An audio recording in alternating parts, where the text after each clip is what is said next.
Quando um sertanejo aceita Jesus, ele aceita de verdade.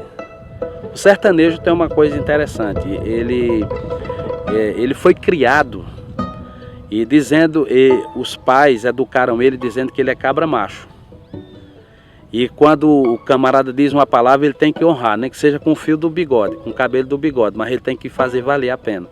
Então ele vai ouvindo a palavra vai amolecendo o coração dele, ele vai cedendo, mas quando ele diz, eu sou crente em Jesus, pronto. Ali pode a casa virar. Na minha casa não tem preconceito com nada, eu recebo todo mundo que chega na minha casa.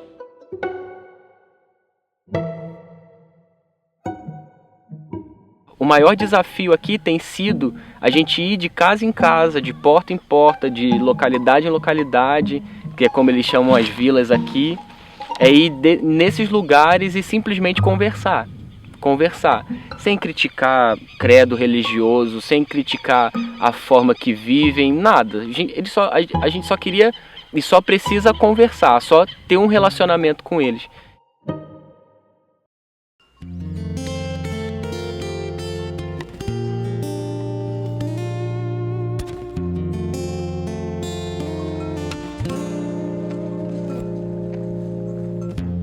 A gente às vezes necessita de uma palavra, não importa um conselho, mas assim, é só uma palavrinha que eles dão. Às vezes já que nem tá, Deus entram neles ou usam eles para mandar alguma mensagem para a pessoa. Eu sinto isso assim, quando eles conversam com a pessoa. Às vezes é Deus que usa eles. Às vezes é só uma palavrinha, você já cai em si. Eu acho que Deus usa as pessoas para mandar algo para alguém. Olhando no primeiro olhar, na primeira conversa, no primeiro oi, no primeiro boa tarde, é uma família.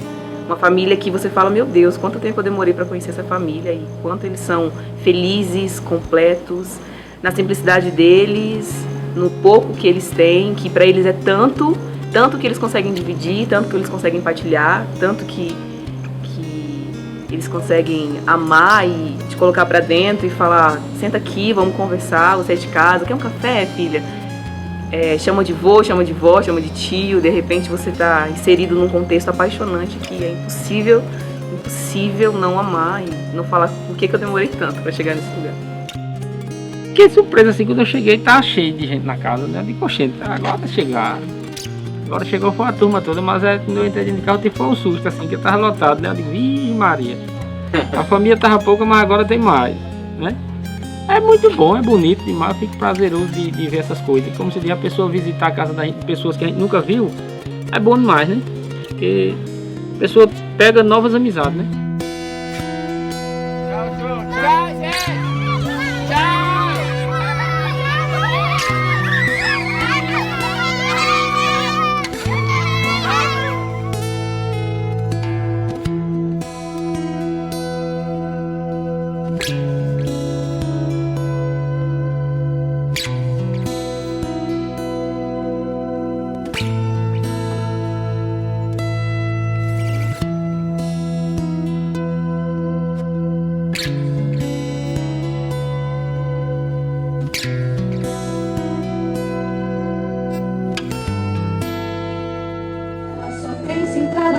Não tem tempo pra ninguém, senta aqui pra conversar. Ai, ai, ai, ai, ai, ai, ai. Martas e Marias por todas as cidades, Martas e Marias sentadas hoje aqui. Lá, lá, lá, lá, lá, lá, lá. Lá, lá, lá, lá, lá, lá. Lá, lá.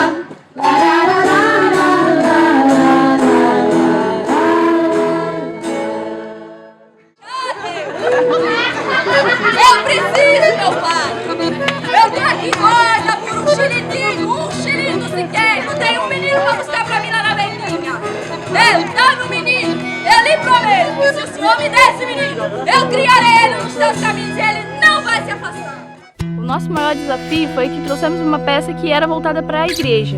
E quando a gente chegou aqui, o campo ele tinha pessoas que não eram cristãs. e a gente teve que adaptar a peça para essas pessoas que estavam assistindo. E a receptividade das pessoas em relação a isso foi maravilhosa.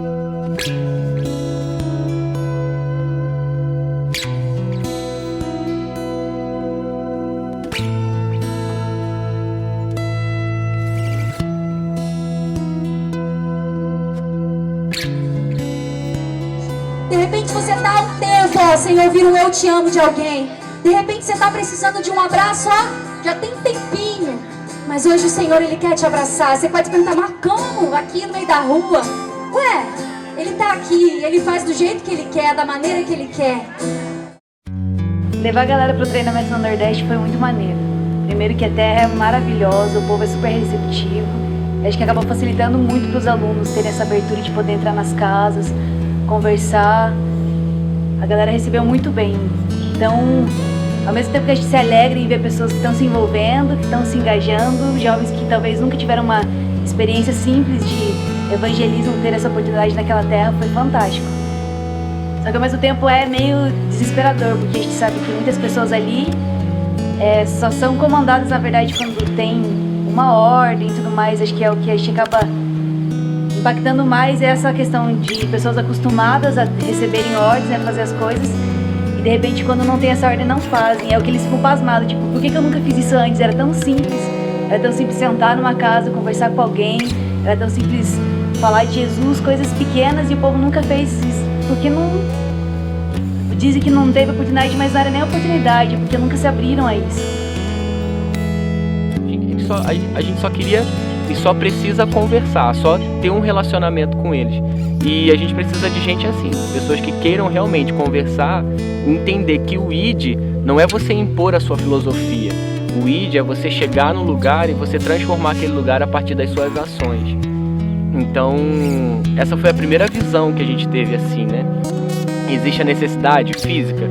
Existe, mas a necessidade espiritual e a necessidade de pessoas que queiram trabalhar e entendendo que aqui é um campo vasto, é um campo branco, onde tem muita coisa para ser colhida, é disso que a gente precisa. O sertão é uma seara enorme, é um lugar que precisa de trabalhadores. Os campos aqui eles estão brancos para ceifa, que as pessoas estão sedentas, estão só esperando que alguém venha e fale do amor de Jesus. Às vezes as pessoas aqui só precisam de um abraço, só precisa de alguém para ouvir elas, e esse aqui que está precisando é gente para abraçar, gente para colocar a mão na obra. O sertão está precisando de trabalhadores, gente que se importe de verdade. Deus precisa de pessoas que tenham esse compromisso, esse amor de Cristo no coração, a trazer esperança e amor para essas pessoas. O maior desafio de servir no sertão nordestino é sair da zona de conforto, é enxergar a África brasileira. Isso é o maior desafio. E eu louvo a Deus pela oportunidade que Ele me deu de servir no sertão nordestino, por uma partícula pequena que hoje representa, que está sobre os nossos cuidados, e que a gente se apaixonou por essa gente, por a gente conhecer a história dela, por a gente estar convivendo com ela, por a gente sentir ela, por a gente ter esse contato direto com ela e a gente perceber o grande amor de Deus que libera para o nosso coração, e a gente está ali derramando o nosso coração e servindo a Deus e vendo pessoas sendo restauradas e se reconciliando com Deus.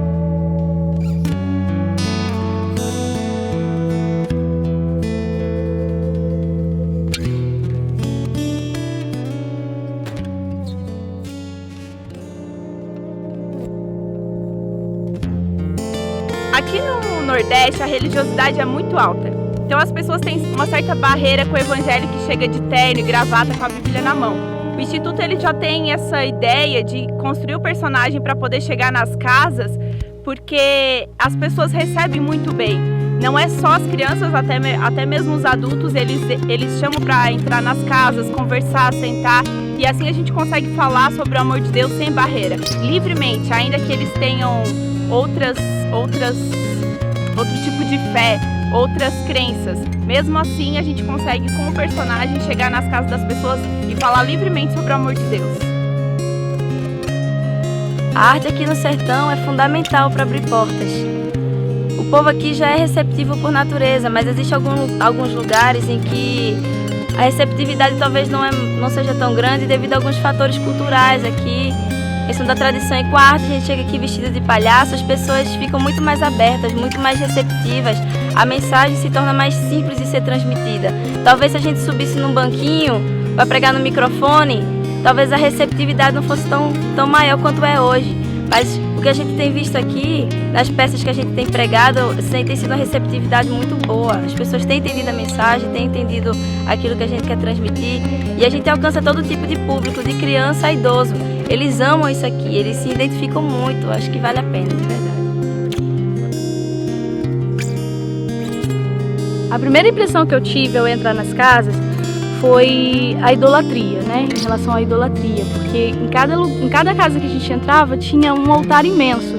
Só que a gente via que ao mesmo tempo que tinha esse altar, que tinha vários santos, eles tinham uma necessidade de Cristo, uma necessidade de Deus muito grande. Eles sempre colocavam Deus acima de todas aquelas estátuas. Então, o que mais eu vi aqui, apesar da idolatria, foi essa questão deles colocarem Deus como primordial na vida deles. E essa fé que eles têm de que tudo pode mudar, de que a vida não é tão ruim assim.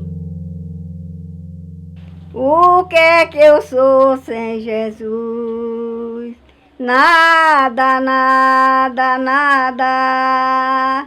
Sem Jesus, o que é que eu sou? Nada, nada, nada.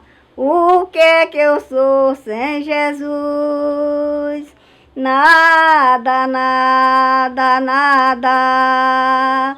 Sem Jesus, o que é que eu sou? Nada, nada, nada. Nós estamos no açude do Amaro Coelho, na localidade do Marrocos, distrito de Juazeiro do Norte, Ceará. O açude do Amaro Coelho hoje abastece aqui a várias pessoas aqui da localidade circunvizinhas, onde o animal bebe água, as pessoas lavam roupas, E o açude é uma localidade onde se armazena um volume grande de água, mas existem os barreiros, que são aquelas localidades menores onde a quantidade de água é armazenada em volume menor. E hoje a gente vê esse trabalho missionário acontecendo no sertão nordestino como esses barreiros de pequenos percentuais de armazenamento de água. A gente vê hoje esses trabalhos acontecendo em várias localidades e a gente tenta alcançar um número maior de pessoas para que esse volume sendo armazenado consiga atingir um volume bem maior e se transformar até num açude, de um percentual enorme de armazenamento de água, dessa água espiritual. E nós como cristãos, cada um como o ser humano que é, todos nós somos um barreiro. Cada um de nós é um barreiro. E o grande quê da coisa, acho que o grande mistério disso tudo, da missão aqui no Nordeste, é que os barreiros se despertem e que esses barreiros se tornem um açude. Porque um barreiro, ele vai se enfadar fácil. Vai passar o tempo, passou 3, 4 meses, ele vai secar. Já um açude não. O açude ele aguenta firme por todo o tempo de estiagem, até que haja uma nova chuva. Então, cada um de nós como seres humanos, nós como cristãos, como salvos e remidos no sangue de Cristo e entendendo o ide de Cristo, todos nós somos um barreiro. E nós precisamos formar esse açude, barreiro em barreiro, formando um açude, para que seja maior e seja potencializado o trabalho aqui. O trabalho ele é muito braçal, assim. Então, pra você ter ideia, se a gente for fazer uma missão numa cidade grande, por exemplo, você tem as redes sociais e todo mundo tem acesso muito fácil. Agora, quando você está numa região rural, numa zona rural, como é isso, se a internet não é tão fácil?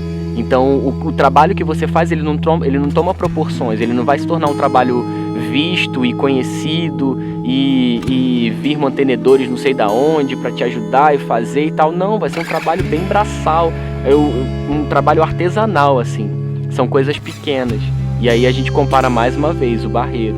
São pessoas. Então, quantas vozes estão espalhadas aí nesse sertão? Quantos barreiros estão espalhados nesse sertão, precisando de ajuda, que venham outros barreiros para poder levantar, para poder dar essa força, dar esse ânimo, essa potencialização toda e, não tem. Nunca deixe de fazer esse trabalho, que é um trabalho maravilhoso. Nunca deixe. Não importa o obstáculo que enfrente, mas venham, sempre venham. Quando houver convite, eu não sei se é o convite, não sei se é o espontâneo, mas sempre venham. Não deixe de vir, que foi bom demais, 2 dias mais.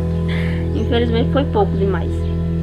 Era para passar uma semana num lugar, uma semana em outro, uma semana em outro. Foi bom.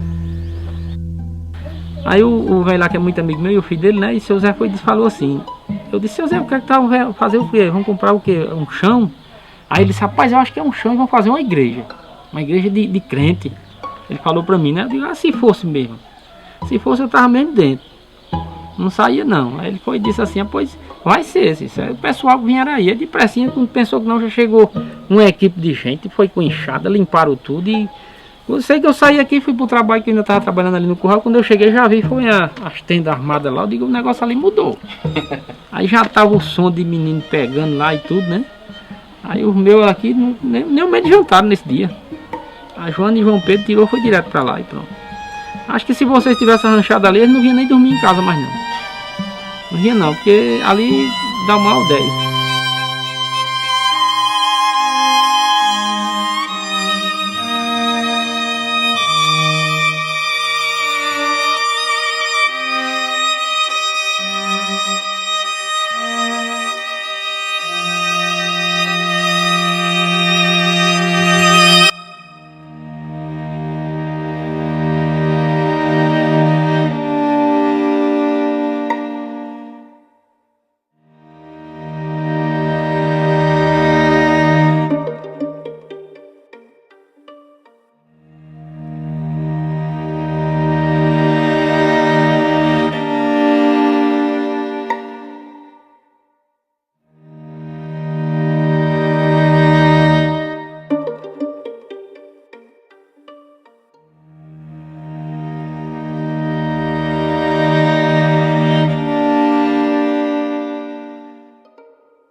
Ainda que a figueira não floresça nem haja fruto nas vides, ainda que falhe o produto da oliveira e os campos não produzem mantimento, ainda que o rebanho seja exterminado da malhada e nos currais não haja gado. Todavia eu me alegrarei no Senhor, exultarei no Deus da minha salvação.